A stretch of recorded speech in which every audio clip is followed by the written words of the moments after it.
My name is Emma, and what I'm about to share isn't just a story, it's a warning. Ready? Let's begin.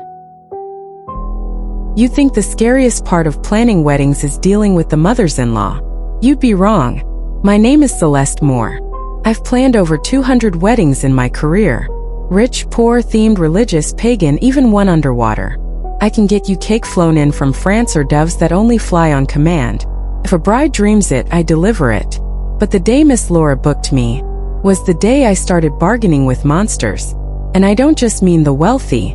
She had that kind of money where silence follows her footsteps. The kind of money that didn't just go back to the Mayflower, it built the damn dock. Miss Laura greeted me at the door of her family estate with a serene smile and a handshake so cold I flinched. Inside, we sipped lavender tea from porcelain older than America, while she outlined her wedding. Refined, minimalist, tasteful, except for one request. I want the woman from the House of Pounds to attend. I laughed, thinking it a joke. You mean, the crone? She's my great-aunt, Laura said, eyes unblinking. My stomach dipped. When I asked why she couldn't invite her herself, Laura grew still. You know why they call it the House of Pounds, don't you? I lied. I try not to listen to local lore. But you do know the words. She made me say them. Welcome to the House of Pounds, where all are given just one round. First penalty's a pound of flesh, but try again, she'll take the rest. Then she lifted her skirt, not flirtatiously, surgically, to show me. A scoop of flesh gone from the inside of her thigh, red, puckered, and fresh. I can't go back, she whispered. She already took her pound. It didn't look like much. Just another decaying Gothic manor swallowed by trees, windows like eyes closed in sleep. I parked on the gravel driveway, heart racing. Every instinct screamed turn around, but ambition doesn't listen to instincts. The door creaked open before I knocked. A little girl in a Victorian maid's dress stood there, no older than 6. Please come in, she said sweetly, then lifted her arm, for fingers were missing. My breath hitched. She pointed me down a hall that smelled of damp lace and rotting cedar. Another girl waited at the end, hands completely gone. I approached her slowly, dread blooming in my chest. Are you all right? I asked. She leaned forward, stumps hanging at her sides. I have a secret, she whispered. I leaned in, lips near her ear. That's when a voice, deep masculine, breathed into my neck. In for a penny, in for a pound. I turned. A grotesque figure loomed behind me, 6 feet tall, wearing the same maid's dress. Veins like vines beneath thin skin, hands wrapped around my arms, pinning me. Shh, quiet now, he whispered. You're here to meet her, aren't you? I couldn't answer, only sob. Say it, he growled. Say it or I'll make mittens out of your belly skin. Yes, I whimpered. Yes, I'm here to meet her. He vanished. In his place stood the same little girl. She shoved me backward, straight through an open door behind me. I fell down a black chute at a 45-degree angle. The air thick and screaming around me. Then the voices came. Not a voices. Dozens. Hundreds. They called me Shy Theater, Darfucker, Drunk Driver. Names soaked in truth and venom. With each insult, pain stabbed me. Nails driven into my ribs, my knees between my thighs. I screamed until my throat bled. I landed on packed dirt, coughing blood. A single bulb swayed above me. My arms gashed. My legs burning. I tasted iron and dust and rot. Then she stepped forward. Not fully into the light, just enough to show her silhouette. Black morning dress. Lace veil. And beneath it, a glimpse of her face. Chunks missing. I crusted and lidless. Lip torn and twitching. Why are you here? She asked. For a wedding, I choked out. Yours? No. I'm the planner. She laughed. A pound of flesh for someone else's betrothal. How poetic. I remembered something. Flicker. Shakespeare. The Merchant of Venice. A right. A clause. Bargain. I screamed. I demand a contract. The crone tilted her head. I assert my right. A pound of flesh in exchange for your attendance at the wedding. Her veil shifted slightly, revealing a dry socket where her eye once lived. And you believe yourself clever, girl? I believe in fair terms, I said, steadying my breath. The crone paused. Then, she smiled. Blood or ink? We'll draft it together. I don't remember everything. Only flickers. The parchment stitched from human skin. The ink made of something darker than blood. I pressed my palm down. Felt the pound tear from me inch by inch. I didn't scream. Not this time.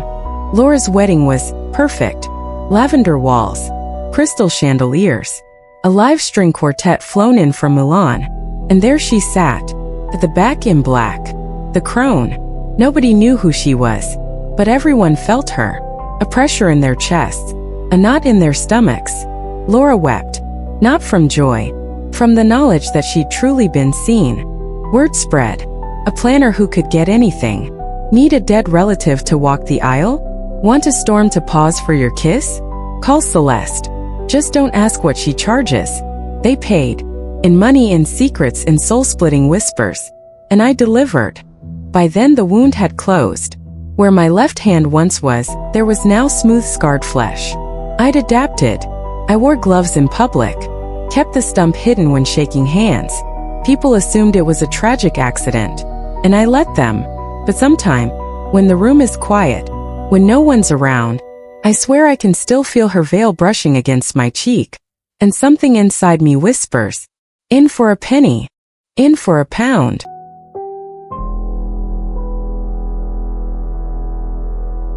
If you're thinking about going solo camping, don't.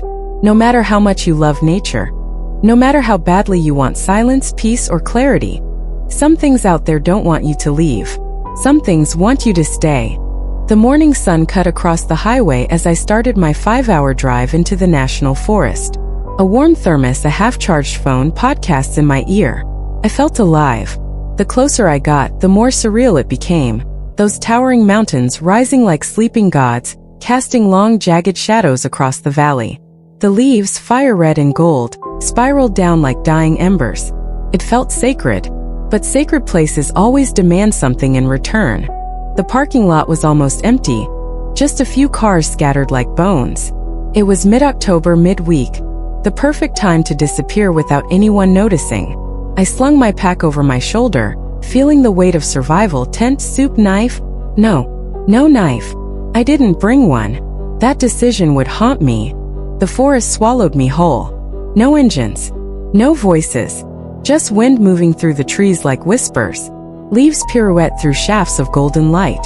Then, a sharp flutter passed my ear. I flinched, heart racing, then spotted the culprit. A tiny swallow eyeing me from a branch. I laughed it off. But something about how still the forest went after. Like it was listening. I reached a lake so still it looked painted. Breathtaking. I lowered my pack and stared across the water. Then movement. A shadow just inside the tree line. Human. I turned fast, too fast. Nothing. Just trees swaying a little too slowly. I told myself it was just another bird. But birds don't stand upright. I found a clearing that felt safe. Tall trees stood guard around me. Orange leaves blanketed the ground like a forgotten grave. I set up camp and lit a fire. The flames danced while I heated my soup. I thought about Dad. His voice echoed in my head.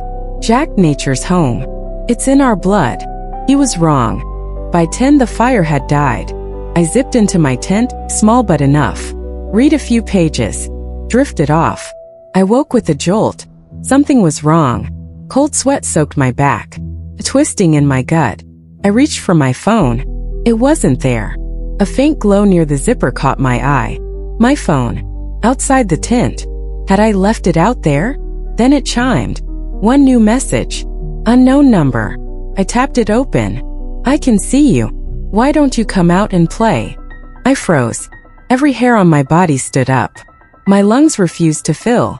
He touched the phone. He was at the tent. Or worse, inside it. I dialed 911, whispering through a dry throat. They promised help was coming. Too far. Too late. Another message buzzed in. Don't be scared. The police won't find you. But I can help. He heard me whispering. He was close. I had no weapon. No plan. Just fear and a flashlight. I unzipped the tent. Fast. I ran. The scream behind me was guttural, furious like an animal. I turned mid-sprint.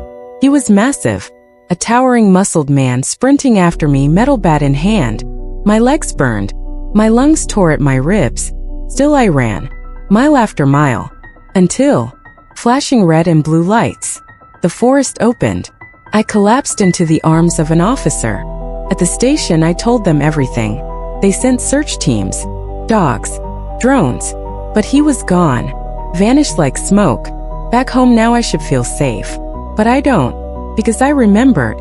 He had touched my phone. He had it before I did. He could know where I live. It's past midnight. My hands are trembling again. I called the police. They said they'd send someone. But then, a sound, downstairs, a thud. I live alone, somewhere in the woods. He's still waiting, but maybe not for long. Maybe he's already here.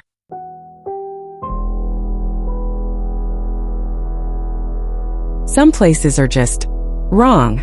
Not haunted in the way we talk about ghosts or demons. Just wrong. You step inside and your gut whispers something's off. You smell the air, feel the weight in the walls, and every part of you tells you to leave. But you don't, because you're not crazy. Not yet. I thought it was the weed, but I was wrong. I've never liked my friend's apartment. There's something stale about it. Heavy, like grief that's learned how to breathe. Despite having courtyard-facing windows, it stays dim.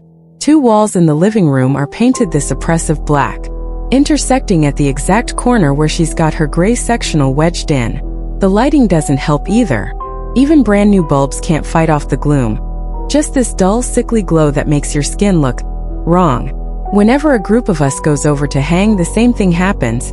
We laugh, eat, smoke, and leave feeling like we've just come from a funeral. No one ever says it out loud, but we all feel it. Once, she told me that a little girl was murdered in the complex back in the 70s. Her father did it, and rumor has it, it happened in her exact unit. I never asked again. Didn't want to know more. Didn't need to. She hadn't been feeling well lately again. So when our mutual friend suggested we drop by with snacks and drinks to cheer her up, I agreed. I got there first. Parked just across the street. The building has that weird mid-century cement block vibe. Glass doors at the entrance, courtyard beyond. And standing right in front of those doors was a woman. She was murmuring to herself, barely coherent. Hair pulled back in a stringy bun. Eyes sunken and jaundiced.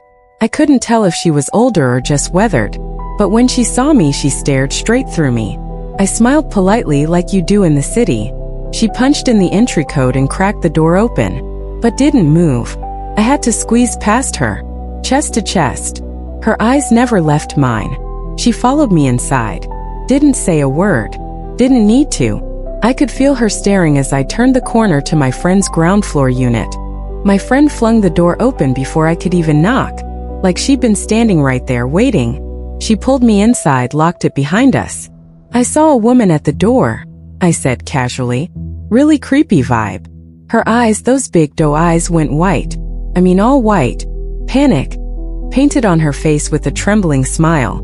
She leaned in close, whispered so faintly I could barely hear. That woman is trying to kill me. She called her 2A. Said she'd lived in the apartment above for 9 years. And ever since, her life had turned into a nightmare. Accusations of loud music, screaming from the floors above. Cops called over and over. The woman claimed she could hear every phone call, every whispered conversation, every visitor. When my friend took out the trash, 2A followed, staring, dragging her own bag just to watch. No friendliness, no small talk, just silence and a 1,000-yard stare that could peel skin. I think she's schizophrenic or something, my friend said finally. Her voice was flat, exhausted, empty. Our other friend showed up soon after. We didn't mention the neighbor again. We never really needed to. The apartment already said enough. We poured drinks, played music videos at low volume, and shared a joint I'd brought. Hybrid strain. Strong but not overwhelming. My friend took her usual spot on the couch, right in the black corner. She looked better, happier. The weed helped loosen her up. She told us about her life, the headaches, the lost promotion, the failed situationship, the friend who ghosted her, the car problem she couldn't afford to fix. one thing after another piling up like rot in the walls. I felt the stillness again, the kind that presses behind your eyes and hums in your ears. A tension that whispers, "You shouldn't be here." But I stayed. We headed to the kitchen for refills. White walls, harsh fluorescent light, so sterile it felt like a hospital or a morgue. I grabbed a seltzer and glanced toward the living room. My chest clenched. My breath caught in my throat. The black corner. It wasn't just dark anymore. It moved. The shadows stretched and bulged, blooming like ink in water. I watched my friend return to her seat, right into the mouth of that thing. The air shifted. Thick. Wet. Like something breathing. That's when I heard it. My father's voice.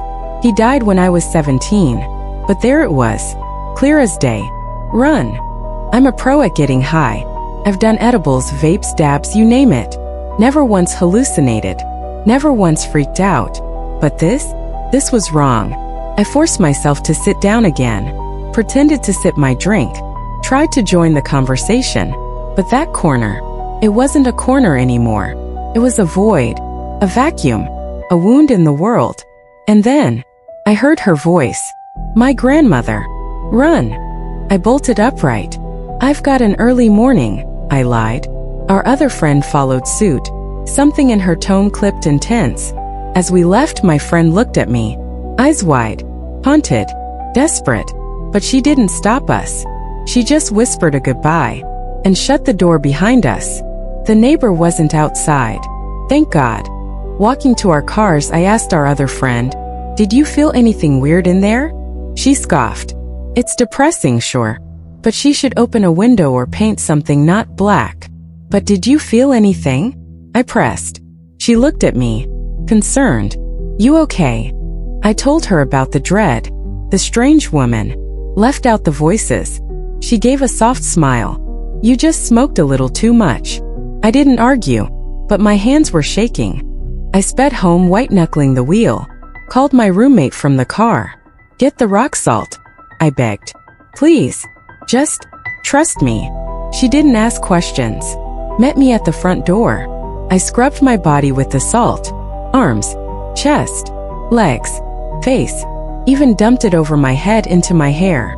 My skin burned from the friction, and I welcomed it. I salted the car. Every inch of it. Circled it like it was a dying animal I was trying to save.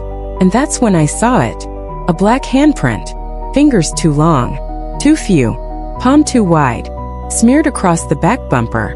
Like something tried to hold on as I drove away. I haven't been back since. When she asks to hang out, I always suggest somewhere public. Or someone else offers to host. She's getting thinner. Paler. Worn down in ways no medicine can fix. She doesn't mention 2A. And I don't ask. But when our eyes meet, she knows. She knows I saw it. And I know she stayed behind. I think she's still there. Sitting in the dark. With it. It wasn't the weed. It was never the weed. Some places aren't haunted. They're just broken. And whatever broke them is still inside. Waiting for someone else to sit down. In the corner. If you enjoyed the story, don't forget to like, share, and subscribe for more chilling horror tales. Your support keeps the darkness alive.